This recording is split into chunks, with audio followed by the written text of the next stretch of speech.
বন্ধুরা, আজকে দেখো এই পাতার ডিজাইনটা করলাম, কেমন হয়েছে দেখো বন্ধুরা। তোমরা অবশ্যই কমেন্ট করে জানাবে। এই ডিজাইনটা করতে আমি নিয়েছি দেখো হলুদ পাতা, হলুদ গাছের পাতা। আমার বাগানে প্রচুর হলুদ গাছের পাতা হয়েছে, তা আমি ভাবলাম যে এটা নিয়ে একটা ক্রাফট করে তোমাদের সঙ্গে শেয়ার করলাম, যে কেমন লাগে তোমরা অবশ্যই জানাবে। আগে আমি কলা পাতা দিয়ে করেছি, তা আজকে আমি হলুদ পাতা দিয়ে ট্রাই করলাম একটা ক্রাফট করার। হলুদ পাতা দিয়েও কিন্তু খুব সুন্দর ডিজাইন করা যায়। মানে ধরো পুজোর ঘরের ডেকোরেশন করতে তো অনেক রকম লাগে, যেমন আম পাতা দিয়ে, আমরা বেল পাতা দিয়ে করি, তারপরে বিভিন্ন রকম ফুল, যেমন গাঁদা ফুল দিয়ে বেশিরভাগ দিই, রজনীগন্ধা ফুল, এই সমস্ত ফুল দিয়ে আমরা ঠাকুর ঘর ডেকোরেশন করে থাকি। এখানেও তাই ভাবলাম যে এই পাতা দিয়ে একটু ডেকোরেশনটা করলে কেমন লাগবে। তা আমি তার জন্য আমি দেখো এরকম নিয়েছি, দুটো পাতা নিয়েছি।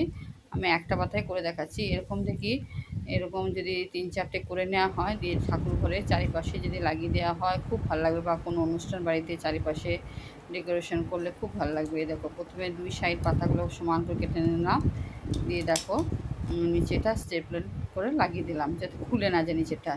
এবার দেখো উপর দিক থেকে, এই সাইড থেকে বাঁ দিক থেকে একটা পিস নিচ্ছি, আর ডান সাইড থেকে একটা পিস নিচ্ছি, দিয়ে দেখো বিনুনি মতো ভিতর দিয়ে দিয়ে আমি ভরে দেবো একটা একটা করে। দেখো কিন্তু একটু আস্তে আস্তে করতে হবে, নরম পাতাগুলো খুবই নরম, কিন্তু খুব সুন্দর অ্যাডজাস্ট হয়ে যায়। দেখো ধরো ফ্যানের হাওয়াতে আমার এটা একটু বেরিয়ে যাচ্ছিলো এদিকে, যাই হোক আমি ফ্যানটা একটু কমিয়ে দিলাম, তারপর আমি আবার করছি।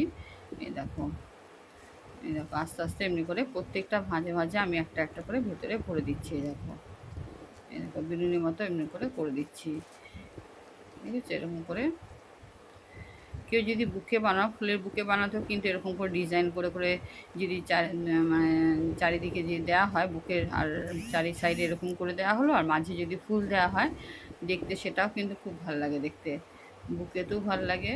আর এই দেখো কোনো বিয়ে বাড়ি, অন্নপ্রাশন বাড়ি অনুষ্ঠানেও কিন্তু এরকম করে এই লম্বা লম্বা এরকম বেলুনির মতো করে দিয়ে চারিপাশে, দেয়ালে চারিপাশে এটাকে সেলোটেপ দিয়ে আটকে দিলে খুব ভালো লাগবে দেখতে। এই দেখো আমি কথা বলতে বলতে দেখো তোমাদের সাথে গল্প করতে করতে আমার কিন্তু এটা অনেকটাই হয়ে গেল। এই দেখো এমনি করে করে ভিতর দিয়ে দিয়ে ভরে যাচ্ছে, এটা কিন্তু খুলবে না, ভিতর দিয়ে যেহেতু ভরে যাচ্ছে, এই দেখো এটা খুলে যাবে না, এটা থাকবে অনেকক্ষণ।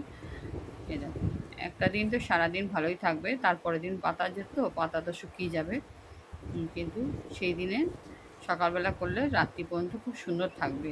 আমি ঘরে ডেকোরেশন করেছিলাম পুজোর সময়, খুব ভালো লাগছিলো, তাই তোমাদের সঙ্গে আমি এটা শেয়ার করলাম। তখন ভিডিও করা হয়নি, এখন তোমাদের ভিডিও করে দেখাচ্ছি।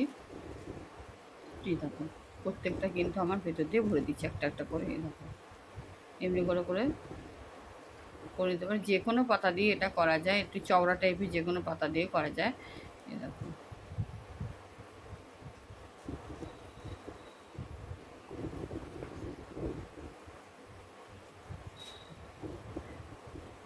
আমার পুরো লাস্ট পর্যন্ত করে নিলাম।